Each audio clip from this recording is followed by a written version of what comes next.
2023. The total flow of resources to the commercial sector has increased by rupees 20.8 lakh crore during 22-23 so far, as against 12.5 lakh crore rupees a year ago. Indicators of fixed investment, that is cement output, steel consumption, and production and import of capital goods, registered robust growth in November and December. In several sectors such as cement, steel, mining and chemicals, there are signs that additional capacity is being created in the private sector.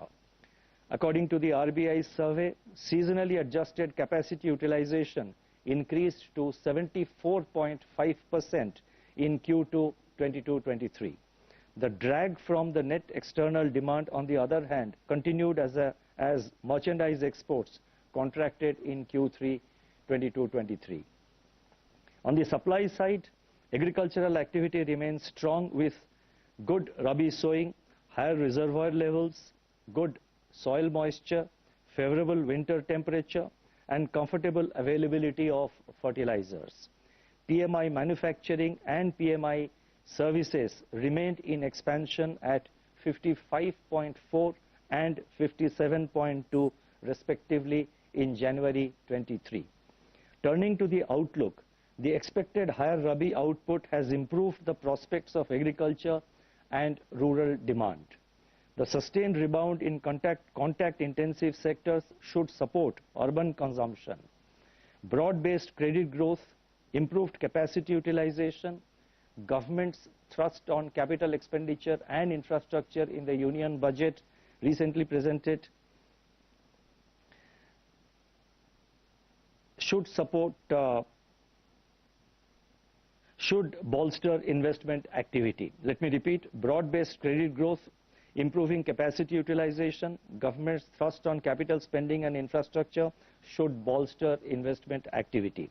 According to our surveys, manufacturing, services and infrastructure sector firms are optimistic about the business outlook. On the other hand, protracted geopolitical tensions, tightening global financial conditions, and slowing external demand may continue as downside risks to domestic output. Taking all these factors into consideration, the real GDP growth for 2023-24 is projected at 6.4%.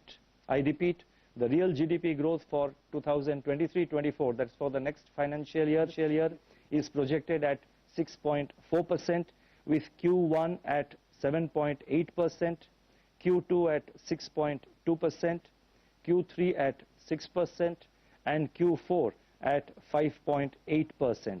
The risks are evenly balanced. I would now like to turn to inflation.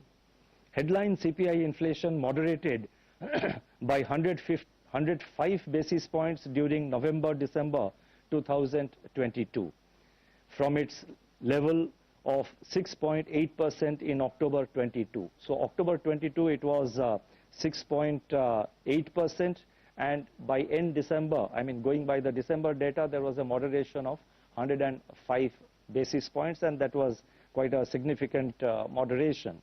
This was due to a softening in food inflation on the back of